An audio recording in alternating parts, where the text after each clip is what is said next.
और इस बीच ईरान का रोल बहुत अहम है। ईरान की इजराइल और अमेरिका को धमकी सामने आ गई है। मुसलमान मिलकर बदला लेंगे, यह कह रहा है ईरान। एक बार फिर धार्मिक कार्ड खेला गया है। ईरान के मेजर जनरल सलामी बोले अमेरिका, ब्रिटेन, फ्रांस अपना अंजाम भुगतेंगे। अभी पूरी क्षमता का हम नहीं कर रहे हैं इस्तेमाल, यह कहा गया है मेजर जनरल सलामी की तरफ से।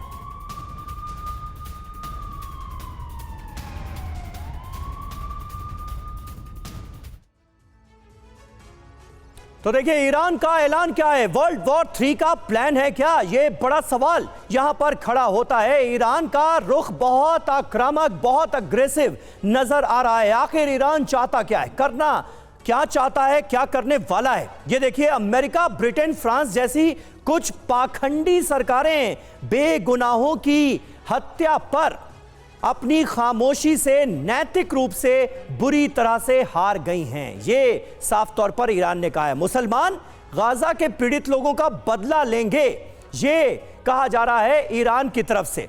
इजराइल कभी चैन और सुकून से नहीं जी पाएगा। तनाव इजराइल की जिंदगी का हिस्सा बन जाएगा। आने वाले भविष्य के लिए बड़ी चेतावनी ईरान दे रहा है इजराइल को। अभी पूरी क्षमता का इस्तेमाल हमने नहीं किया है, आगे बहुत कुछ होगा, बहुत कुछ होने वाला है, यह कहा गया है ईरान की तरफ से। ईरान का यह बड़ा ऐलान क्या कह रहा है, वॉर जोन में मौजूद हमारे सहयोगी विपिन चौबे के पास आपको एक बार फिर लिए चलते हैं।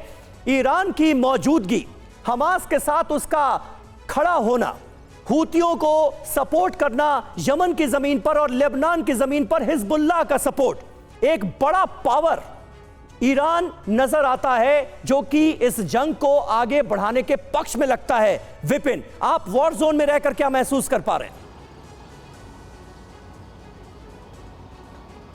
देखिए बिल्कुल, क्योंकि हमास की ताकत इतनी बड़ी थी ही नहीं कि वो इजराइल जैसे ताकतवर मुल्क से भिड़ने की हिम्मत करे और उसके खिलाफ युद्ध का ऐलान करे। उसके पीछे वो तमाम ताकतें जिनका नाम लिया, चाहे वो यमन हो, सीरिया हो, ईरान हो, लेबनान हो, और ये तमाम ताकतों ने उसे उकसाया क्योंकि उन सबका दुश्मन जो है वो इजराइल दुश्मन नंबर 1 है और दुश्मन नंबर 1 अमेरिका, दुश्मन नंबर 2 अमेरिका है। अमेरिका और इजराइल एक है, दोनों को संदेश देना था कि हम यहां भी बहुत कुछ चाहकर कर सकते हैं और देखिए छोटे से गाजा पट्टी से भी कर सकते हैं।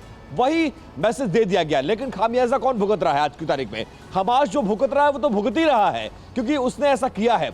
लेकिन उन 25 लाख लोगों का क्या समीर जो गाजा पट्टी में नॉर्थ गाजा से लेकर साउथ गाजा तक रहते हैं। बिल्कुल। अब सवाल पर आते हैं, आप ये कह रहे हैं कितनी बड़ी ताकत है। देखिए जो आईडीएफ है जो हथियारों को रिकवर कर रही है गाजा पट्टी में ऑपरेशन के बाद, 20% हथियार ईरान के बने हुए हैं, कुछ यूरोपियन यूनियन से आए हैं और बहुत सारे ऐसे हैं जो लेबनान भी उनको दे रहा है और ऐसे बहुत अरब के देश हैं, मुस्लिम देश हैं जो इस युद्ध में उसका साथ देते हैं। तो उकसाया जाता है, प्रोवोक किया जाता है और उसी की कार्रवाई ये है। आज भी हमास की ताकत अगर कोई है तो वो ईरान है, लेबनान। और अब जानते हैं कि लेबनान दूसरा फ्रंट खोलकर बैठा हुआ है। 15 दिन में 2 बार भाषण दे चुका है हिजबुल्लाह का चीफ नसरुल्लाह और ये कह रहा है कि समर्पण हमें नहीं दिखा, हमें प्रतिशोध लेना पड़ेगा, समर्पण नहीं करना है इनके सामने। जब तक लड़ाई चलेगी, चलती रहेगी। तो आज भी उकसावे की कार्रवाई हो रही है और खामियाजा गाजा पट्टी के लोग भुगत रहे हैं। जी बिल्कुल सही बात है विपिन, बहुत बहुत शुक्रिया आपका हमारे साथ जुड़ने के लिए। विपिन चौबे हमारे संवाददाता लगातार इजराइल में